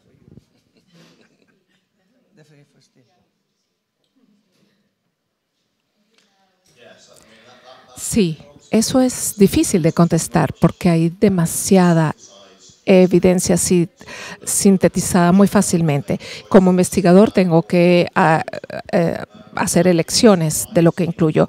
Me sorprendería que en Inglaterra no haya más medidas para verificar justamente la seguridad de la información. Yo, como investigador individual en la universidad, las escuelas deberían ser más escépticas. Lo otro que hacemos nosotros es que tenemos nuestra propia metodología en el website y tenemos todos los datos para justificar las bases sobre las cuales se ha hecho esta conclusión. Para que si quieren ver, entonces pueden ver nuestra metodología, pueden cuestionar, bien sea la metodología o cuestionar si hemos aplicado la metodología correctamente, pero tratamos de que esto se haga de manera transparente. Eso es rudo, difícil. Los tipos de investigación, bueno, eso también depende mucho de esos tipos de investigación.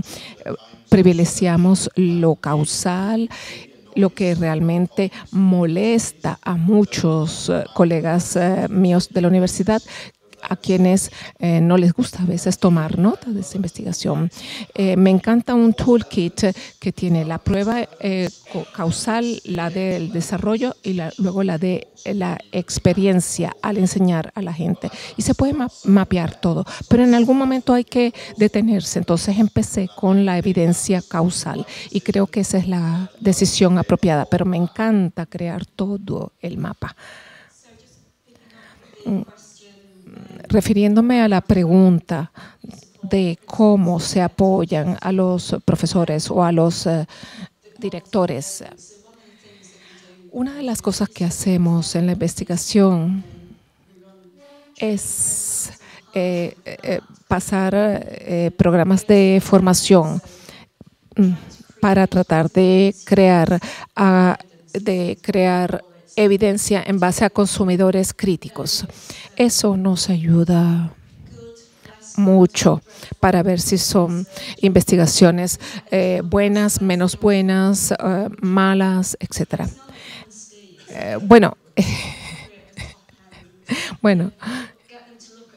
nos encanta entonces ver cuál es la autoridad. ¿Cómo sabemos que esta persona o esta autoridad es crítica o no? En los oficios, por ejemplo, donde hay tanto nivel de especialización, pues se salen a flote inmediatamente las limitaciones de una evidencia. Entonces, prácticamente eso hace que así se formen investigadores muy críticos, consumidores críticos igualmente. Es un proceso muy largo, pero estamos tratando de crear ese nivel de criticismo o de crítica en la profesión.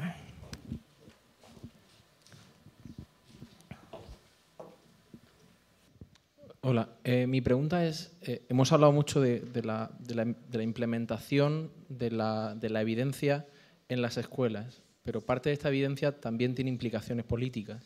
Entonces, ¿cómo reaccionan los gobiernos? ¿Qué reacción hay en Reino Unido por parte de los que tienen responsabilidades en la administración a estas evidencias, que a veces pueden cuestionar algunos de sus planteamientos políticos?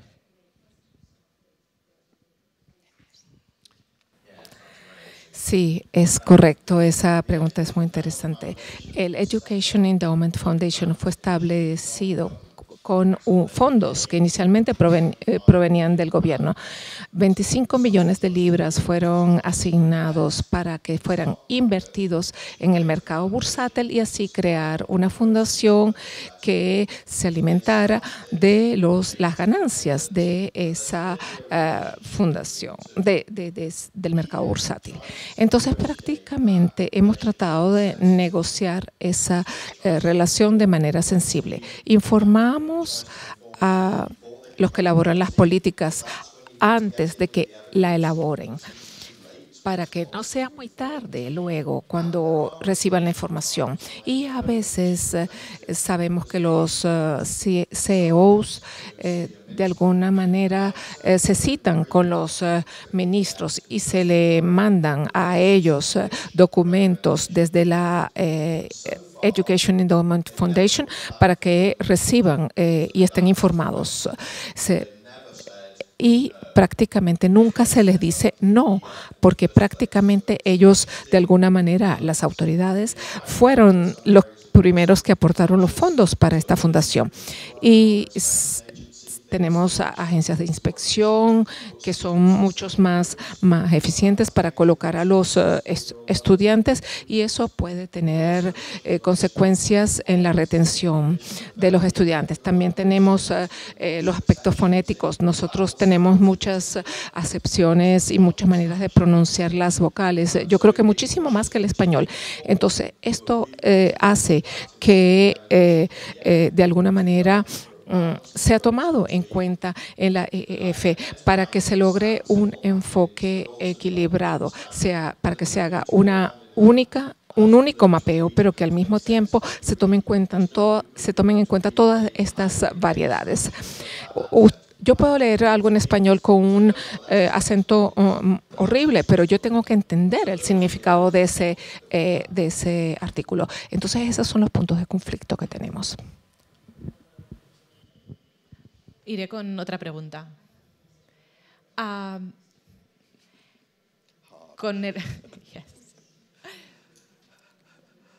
¿Cuáles son aquellas iniciativas o aquellas acciones o aquellos proyectos, ¿no?, que ya tú que tienes tanto conocimiento del toolkit, que más efectivas son en educación, ¿no? Porque llevamos con Steve desde ayer y hoy, hemos estado en un workshop, hemos estado en diferentes entrevistas y al final, cuando la conversación acaba siendo más distendida, es como un oráculo, ¿no? Porque como tiene todo el conocimiento del toolkit es, pero esto funciona, pero los grupos, dividir grupos funciona, pero poner un adulto más en clase va bien. Entonces, no sé si se va a mojar o no, pero ¿qué dice la evidencia que es aquello más efectivo?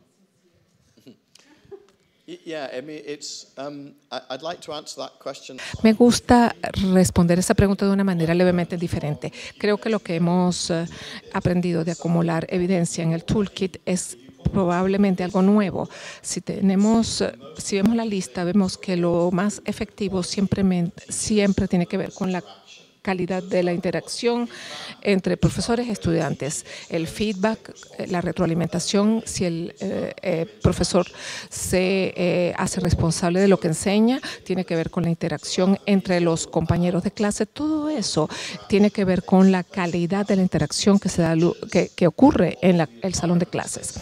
Y también el ambiente de calidad, la calidad del ambiente que se da, en el que se da la enseñanza. Pero luego hay cosas estructurales. Es necesario tener eso, pero la longitud del día escolar o la longitud del horario o de la clase, etcétera, marcan poca diferencia, mientras que, bueno, lo estructural, una vez que está implantado, implica muy pocas diferencias. Lo que yo digo entonces es que busquen los enfoques que mejoren la calidad de la interacción entre estudiantes y profesores. Cómo hacer que los estudiantes confíen en el profesor para que acepten el reto y el desafío por más tiempo de manera efectiva y de manera eficiente. Lo voy a repetir todo el tiempo. Tenemos que ver los cambios en los estudiantes. Eso nos mostrará cómo han cambiado. Los cambios en la interacción nos van a dar un feedback a los profesores, a los estudiantes y también cómo el programa permite eso. Muchas veces la gente cree que es el programa lo que funciona. Eso lo hemos discutido mucho en los estados, en el Reino Unido. Ellos dicen que un programa lo vale todo muchas veces. Pero bueno, las estructuras, por supuesto, son buenas, pero también el estudiante y el profesor son al final los que hacen el cambio, los que lo llevan a la práctica. Entonces, la calidad de esa interacción es lo necesario. Tienen que asumir y controlar el proceso de enseñanza-aprendizaje. No tenemos que fijarnos tanto en las estructuras, sino más bien en la calidad de la interacción. Es lo único que te voy a responder en ese sentido.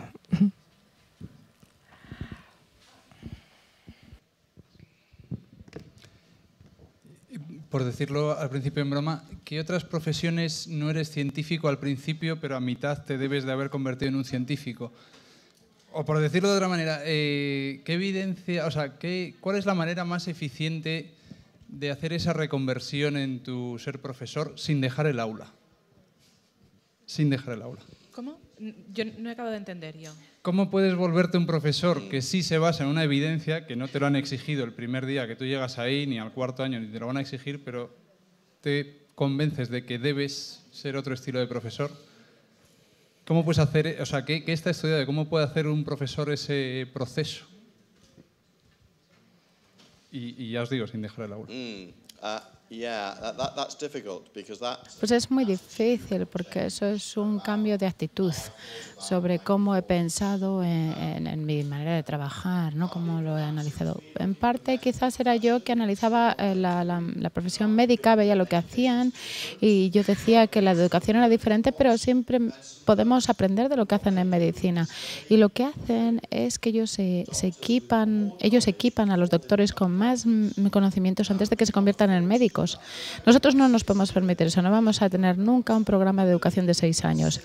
Pero sí, hay hasta 6 años para estudiar. Podemos pasar hasta 6 años estudiando para conseguir todas las evidencias. Es decir, que tenemos que cambiar la orientación de la profesión para que nos veamos como profesores que estamos constantemente aprendiendo. Yo creo que este es el cambio. Es no estar satisfecho con la forma de trabajar el primer año y luego repetirlo durante 40 años más. No, se trata de pensar en cómo mejoro lo que hago cada año y buscar apoyo externo que me ayude a ir mejorando. Me hubiera gustado tener una respuesta más fácil para tu pregunta, porque entonces sería un hombre súper rico. Estaría forrado. Es decir, ¿cómo puedo cambiar? ¿Cómo podemos hacer que la gente cambie? Pues eso sí que es un reto y es muy difícil. Creo que hay una pregunta. Mientras te pasan el micro, lanzaré una pregunta a Juliet, porque va conectado con algo que ha dicho Steve. ¿Podrías describir brevemente, pero qué es una Research School? Porque va en relación al docente que trabaja con evidencias, y no solo el docente en este caso, sino también el centro educativo. Para contextualizar un poco, porque es una iniciativa extendida en Inglaterra, hay 39 Research Schools en red, y realmente es admirable y necesario de compartir. Bien, pues ¿qué es un colegio de investigación? Bien, como he dicho hace unos minutos, es como un puente entre la evidencia y la práctica. Puedo hablar de la escuela de Caira, que está cerca de Nottingham, en East Midlands, en la región de East Midlands de Inglaterra. Y nuestra dificultad es crear alianzas y comunidades donde... Perdón, me estaba escuchando en español.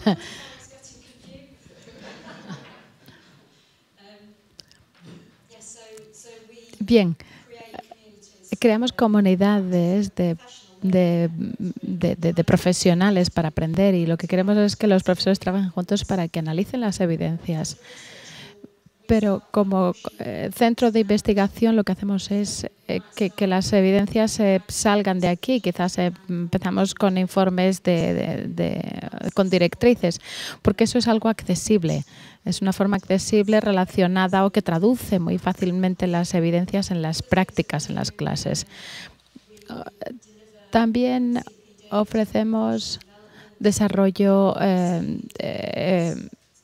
profesional para los profesores, a veces durante 3 días, con 6 semanas entre cada uno de los 3 días. Trabajamos en esto, utilizamos las evidencias, vemos qué es lo que conocemos que ha funcionado y cómo lo incorporamos en esa formación que proporcionamos durante 3 días. Es todo un proceso en toda Inglaterra. La idea es cambiar las conversaciones, informar a las personas, pero también es como ser la perla de la ostra, pero como la arenilla primera que irrita un poco, que molesta un poco, pero siempre decimos, vale, ¿qué dice la evidencia? ¿Y qué dice la evidencia? Siempre preguntamos. Es algo muy importante que alguien te lo diga, que alguien siempre te esté retando, que siempre esté retando al sistema y le haga la pregunta. Quizás es una respuesta larga, ¿no? Pero cada centro de investigación es diferente porque el contexto importa también, ¿no? Chicas de la Research School, que ellos como lo deben tener muy incorporado, si tú preguntas a docentes de este tipo de colegios, siempre tienen una razón de por qué hacen las cosas. Si tú les dices, ¿por qué estás llevando a cabo esta práctica? ¿O por qué tienes al alumnado en grupos más pequeños? Te dicen un porqué. Y si no tienen el porqué, te dirán seguramente que lo están pilotando. Porque siempre que quieren llevar a cabo alguna iniciativa, ¿no? Si yo soy un profe del claustro y, yo qué sé, pues tengo una idea de trabajar, no sé, las matemáticas, lo diré, entonces me dirán, ¿qué dice la evidencia? Lo vamos a mirar y si la evidencia no dice nada, pero la propuesta puede ser fundamentada, al menos en teoría, lo que vamos a hacer, si creemos que puede encajar en el colegio, es pilotarlo. Y claro, de esta manera es un aprendizaje continuo en el centro educativo. Marta, ¿tenías una pregunta? Sí, más que una pregunta era un comentario a la última intervención que hacía un profesor sobre cómo reconvertirse, ¿no? Más o menos, o cómo empezar a hacer una práctica educativa basada en pruebas cuando hasta ahora no se ha hecho. El comentario que yo quería hacer, y es una pelea personal que tengo, es que creo que en general en este país hay que mejorar la formación universitaria de los futuros profesionales de la educación. No puede ser que un futuro docente salga de una facultad de educación sin saber qué es un estudio científico, qué partes tiene, cómo funciona la ciencia, sin saber hacer las preguntas fundamentales que lanzabais antes sobre un recurso, un método nuevo que le llega para garantizar que realmente tiene pruebas sólidas suficientes. No puede ser que un futuro docente salga de la universidad sin saber qué es una base de datos, por ejemplo. ¿Cuáles son las principales revistas de educación en investigación educativa? Sin conocer, por ejemplo, Education Endowment Foundation, por poner un ejemplo. Y lo mismo con la formación continua del profesorado. Creo que hay que dotar a nuestra profesión de cultura científica, desde la formación inicial pasando por la continua, sin duda. Me ha venido muy bien la respuesta de Marta porque me deja cerrar, ¿no? Envolver todo esto en clave de qué puede hacer un docente si quiere iniciar esta andadura en todo el tema de las evidencias. Tenemos a la Education Endowment Foundation, también tenéis a Suma. También nos tenéis a nosotros. Nosotros desde ¿no? Hablaba de Education Endowment Foundation. Nosotros hemos traducido el toolkit al castellano, lo tenéis en nuestra web. Tenemos una serie de materiales que hemos elaborado con Suma, que son guías para el profesorado. Hemos desarrollado 2 de momento, que son sobre feedback, sobre cómo dar retroalimentación en el alumnado y cómo llevar a cabo el aprendizaje cooperativo. Son 2 de las líneas que más efectivas y económicas son. Así que vamos trabajando en esa línea, vamos intentando aportar recursos a la comunidad docente entre diferentes entidades para aquellos profesores, docentes, profesionales de la educación en general que quieran empezar, porque es un camino seco y es difícil, pero realmente es posible y es necesario, porque tenemos mucho en la boca y en la conciencia general, que está bien, que el tiempo cambia, ¿no? Y que la educación se tiene que adaptar a este tiempo, pero ¿qué cambiamos? ¿Cómo lo cambiamos?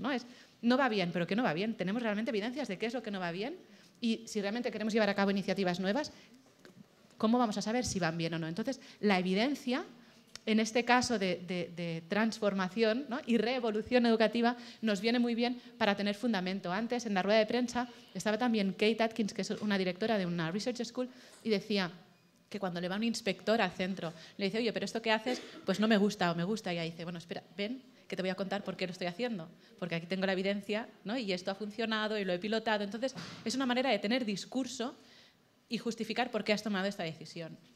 Y vamos poco a poco, pero en nuestra casa, en Educasha, tenéis recursos que os vamos a ir ofreciendo fruto de las diferentes alianzas que hacemos con las entidades más pioneras. Y yo creo que sin más cerramos el acto. Os informo de una novedad que a finales de noviembre aproximadamente, en esta línea de evidencias que estamos abriendo, aparte de la alianza que tenemos con Suma y con la Education Endowment Foundation, vamos a abrir la segunda convocatoria, que es una evaluación de programas educativos. Lo que haremos a final de noviembre es invitaremos a distintos centros docentes a que nos presenten iniciativas, proyectos, programas que lleven a cabo en clave de desarrollo competencial del alumnado.